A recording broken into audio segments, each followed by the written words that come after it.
ನಮಸ್ಕಾರ ಸ್ನೇಹಿತರೆ. ಮೊನ್ನೆವರೆಗೂ ಜನಾರ್ದನ್ ರೆಡ್ಡಿ ಅವರು ಬಿಜೆಪಿಗೆ ಬರ್ತಾರೆ ಅಂತಾನೆ ಇತ್ತು ಸುದ್ದಿ. ಅವರು ಬಿಜೆಪಿಗೆ ಸಪೋರ್ಟ್ ಸಹ ಮಾಡಿದ್ರು. ಈಗ ರಾಜ್ಯಸಭಾ ಚುನಾವಣೆ ಎದುರಾಗಿದೆ. ನಾಳೆ ಮತದಾನ ಆಗುತ್ತೆ ವಿಧಾನಸಭೆಯಲ್ಲಿ.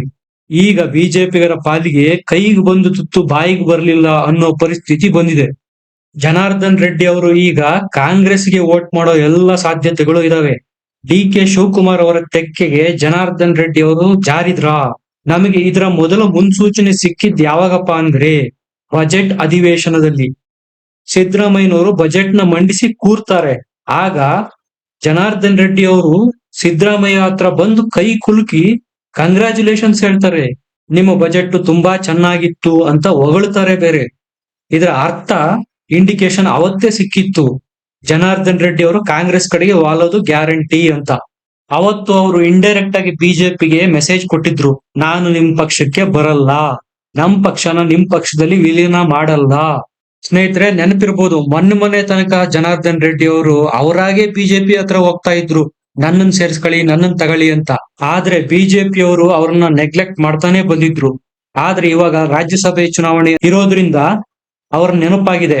ಬಳ್ಳಾರಿಯಲ್ಲಿ ಬೇರೆ ಲೋಕಸಭಾ ಚುನಾವಣೆ ನಡೆಯಲಿದೆ. ಅಲ್ಲಿ ಜನಾರ್ದನ್ ರೆಡ್ಡಿಯ ಪ್ರಭಾವ ಈಗಲೂ ಇದೆ.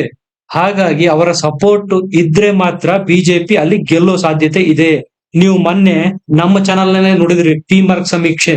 ಅದರಲ್ಲಿ ಬಳ್ಳಾರಿನ ಬಿಜೆಪಿ ಕಳೆದುಕೊಳ್ಳಲಿದೆ ಅಂತ ಪಿ ಮಾರ್ಕ್ ನವ್ರು ಹೇಳ್ತಾರೆ. ಇದು ಸಹ ಈಗ ಬಿಜೆಪಿ ನಿದ್ದೆಗೆಡಿಸಿದೆ. ಬಳ್ಳಾರಿಯನ್ನು ಗೆಲ್ಲಬೇಕು ಅಂದ್ರೆ ಈಗ ರೆಡ್ಡಿಯ ಬೆಂಬಲ ಬೇಕೇ ಬೇಕು ಅನ್ನೋ ಪರಿಸ್ಥಿತಿ ಬಿಜೆಪಿಗೆ ಬಂದಿದೆ. ಸ್ನೇಹಿತರೆ, ಈ ಹಿಂದೆನೆ ಬಿಜೆಪಿ ಕರ್ನಾಟಕ ಘಟಕದವರು ಜನಾರ್ದನ್ ರೆಡ್ಡಿ ಅವ್ರನ್ನ ಪಕ್ಷಕ್ಕೆ ಸೇರ್ಸ್ಕೋಬೇಕು ಅಥವಾ ಆ ಪಕ್ಷನ ನಮ್ಮ ಪಕ್ಷದಲ್ಲಿ ವಿಲೀನ ಮಾಡ್ಕೋಬೇಕು ಅಂತ ಡಿಸೈಡ್ ಮಾಡಿದ್ರು. ನಿರ್ಣಯನ ಅವರು ಕೇಂದ್ರದ ಮುಂದೂ ಸಹ ಇಟ್ಟಿದ್ರು. ಆದ್ರೆ ಕೇಂದ್ರದವ್ರು ಯಾಕೋ ಇದಕ್ಕೆ ಪಾಸಿಟಿವ್ ಆಗಿ ರೆಸ್ಪಾನ್ಸ್ ಮಾಡಿರ್ಲಿಲ್ಲ. ಅವ್ರ ಮನಸ್ಸಲ್ಲಿ ಏನಿತ್ತಪ್ಪ ಅಂದ್ರೆ, ಜನಾರ್ದನ್ ರೆಡ್ಡಿ ಅವರು ಕೆಟ್ಟ ಹೆಸರು ತಗೊಂಡಿರೋರು, ಹಗರಣದಲ್ಲಿ ಜೈಲಿಗೂ ಸಹ ಹೋಗಿ ಬಂದಿರೋರು, ಅವ್ರನ್ನೇನಾದ್ರೂ ಈಗ ನಾವು ಪಕ್ಷಕ್ಕೆ ಸೇರಿಸ್ಕೊಂಡ್ರೆ ನೆಗೆಟಿವ್ ಇಂಪ್ಯಾಕ್ಟ್ ಆಗೋ ಸಾಧ್ಯತೆನೇ ಜಾಸ್ತಿ ಇರುತ್ತೆ ಅಂತ ಕೇಂದ್ರದ ನಾಯಕರಿಗೆ ಭಯ ಇತ್ತು. ಅವ್ರು ಏನ್ ಪ್ಲಾನ್ ಮಾಡಿದ್ರಪ್ಪ ಅಂದ್ರೆ, ಲೋಕಸಭಾ ಚುನಾವಣೆ ಆದ ಮೇಲೆ ಜನಾರ್ದನ್ ರೆಡ್ಡಿ ಅವ್ರನ್ನ ಪಕ್ಷಕ್ಕೆ ಸೇರಿಸ್ಕೊಳ್ಳೋಣ ಅಂತ. ರಾಜ್ಯ ಬಿಜೆಪಿಯ ನಾಯಕರೆಲ್ಲ ಇದರ ಬಗ್ಗೆ ಮುನ್ಸೂಚನೆ ಕೊಡ್ತಾನೆ ಇದ್ರು ಕೇಂದ್ರ ನಾಯಕರಿಗೆ, ಜನಾರ್ದನ್ ರೆಡ್ಡಿ ನಮಗೆ ಎಗೈನ್ಸ್ಟ್ ಹೋಗೋ ಮುಂಚೆನೆ ನಿರ್ಣಯ ತಗೊಳ್ರಿ ಅಂತ. ಆದರೆ ನಿರ್ಣಯ ಲೇಟ್ ಆಗಿದೆ. ಈಗ ಜನಾರ್ದನ್ ರೆಡ್ಡಿ ಅವರು ಕಾಂಗ್ರೆಸ್ ಕಡೆಗೆ ಮುಖ ಮಾಡಿದ್ದಾರೆ. ಜನಾರ್ದನ್ ರೆಡ್ಡಿ ಅವರು ಸಂದೇಶನ ಬಿಜೆಪಿ ಅವಾಗಲೇ ಕಳಿಸಿದ್ರು, ತಗೊಳ್ಳೋದಾದ್ರೆ ನನ್ನ ಲೋಕಸಭಾ ಚುನಾವಣೆಗೆ ಮುಂಚೆನೆ ತಗೊಳ್ಳಿ, ಇಲ್ಲ ಅಂದ್ರೆ ನಾನ್ ಬರಲ್ಲ ಅಂತ. ಮೊನ್ನೆವರೆಗೂ ಜನಾರ್ದನ್ ರೆಡ್ಡಿ ಅವರು ವಿಜಯೇಂದ್ರ ಮತ್ತು ಯಡಿಯೂರಪ್ಪನವರ ಕ್ಯಾಂಪ್ ಅಲ್ಲಿ ಕಾಣಿಸ್ಕೊಳ್ತಾ ಇದ್ರು. ಹೇಗಿದ್ರು ಅವ್ರ ಪಕ್ಷ ಬೇರೆ ಇದೆ. ರಾಜ್ಯಸಭೆನಲ್ಲಿ ಏನಾದ್ರು ಅವರು ಕಾಂಗ್ರೆಸ್ಗೆ ವೋಟ್ ಮಾಡಿದ್ರೆ ಅದು ಕ್ರಾಸ್ ವೋಟಿಂಗ್ ಅಂತ ಆಗಲ್ಲ, ಅವ್ರಿಗೆ ಇಷ್ಟ ಬಂದಿರೋ ಪಕ್ಷಕ್ಕೆ ಸಪೋರ್ಟ್ ಮಾಡೋದು. ಸಿಚುವೇಶನ್ ಬಹಳ ಕ್ರಿಟಿಕಲ್ ಆಗಿದೆ. ಒಂದೊಂದು ಓಟು ಸಹ ಇಂಪಾರ್ಟೆಂಟ್ ಆಗುತ್ತೆ. ಕಾಂಗ್ರೆಸ್ಗೆ ಮಾಸ್ಟರ್ ಸ್ಟ್ರೋಕ್ ಕೊಡ್ಬೇಕು ಅಂತೇಳಿ ದಳ ಮತ್ತು ಬಿಜೆಪಿ ಅವರು 5ನೇ ಅಭ್ಯರ್ಥಿಯಾಗಿ ಕುಪೇಂದ್ರ ರೆಡ್ಡಿ ಅವ್ರನ್ನ ನಿಲ್ಸಿದ್ರು. ಇಲ್ಲಿ ಆಯ್ಕೆಗೆ ಇರೋದು 4 ಅಭ್ಯರ್ಥಿಗಳಿಗೆ ಅವಕಾಶ. 3 ಜನ ಕಾಂಗ್ರೆಸ್ ಇಂದ ಆಗ್ಬೋದು, ಒಬ್ರು ಬಿಜೆಪಿಯಿಂದ ಆಗ್ಬಹುದು. ಒಬ್ಬ ಅಭ್ಯರ್ಥಿ ಆಯ್ಕೆಗೆ 45 ಜನ ಶಾಸಕರ ಮತ ಬೇಕಿರ್ತದೆ. ಬಿಜೆಪಿ ಅವರು ಜನಾರ್ದನ್ ರೆಡ್ಡಿ ಅವ್ರನ್ನ ಸೀರಿಯಸ್ ಆಗಿ ತಗೊಳ್ಳಿಲ್ಲ. ಅವ್ರು ಹೆಂಗಿದ್ರು ನಮ್ ಪಕ್ಷದವ್ರಿಗೆ ಬೆಂಬಲ ಕೊಡ್ತಾರೆ ಅನ್ನೋ ಒಂದು ಮನಸ್ಥಿತಿನಲ್ಲಿದ್ರು. ಅದೆಲ್ಲ ಈಗ ಉಲ್ಟಾ ಹೊಡೆದಿದೆ.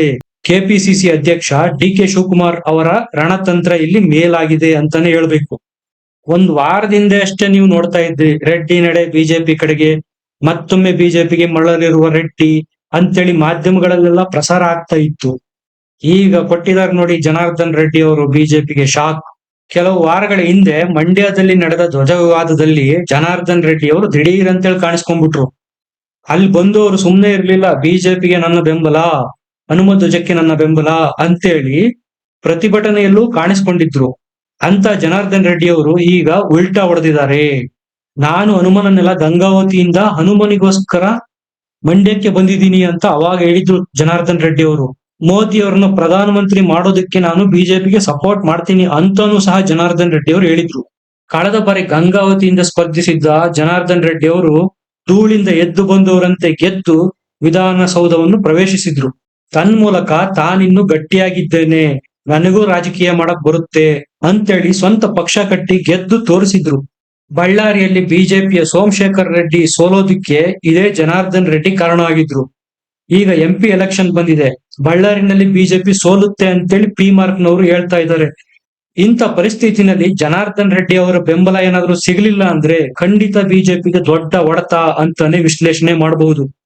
ಜನಾರ್ದನ್ ರೆಡ್ಡಿ ಅವರ ಆಪ್ತ ಗೆಳೆಯ ಶ್ರೀರಾಮುಲು ಅವರು ಬಿಜೆಪಿಯ ಟಿಕೆಟ್ ನಿಂದ ಲೋಕಸಭೆಗೆ ಇಳಿಬೇಕು ಅಂತೇಳಿ ಡಿಸೈಡ್ ಮಾಡಿದ್ದಾರೆ.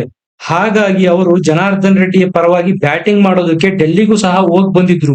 ಬಿಜೆಪಿಯ ಈ ಎಲ್ಲ ಪ್ರಯತ್ನಗಳಿಗೂ ಜನಾರ್ದನ್ ರೆಡ್ಡಿ ಅವರು ಅವಾಗ ಪಾಸಿಟಿವ್ ಆಗಿ ರೆಸ್ಪಾನ್ಸ್ ಕೊಟ್ಟಿದ್ರು. ಆದರೆ ಬದಲಾದ ಸನ್ನಿವೇಶಗಳಿಂದಾಗಿ ಜನಾರ್ದನ್ ರೆಡ್ಡಿ ಅವರು ಈಗ ಕಾಂಗ್ರೆಸ್ ಕಡೆಗೆ ವಾಲ್ತಾ ಇದ್ದಾರೆ.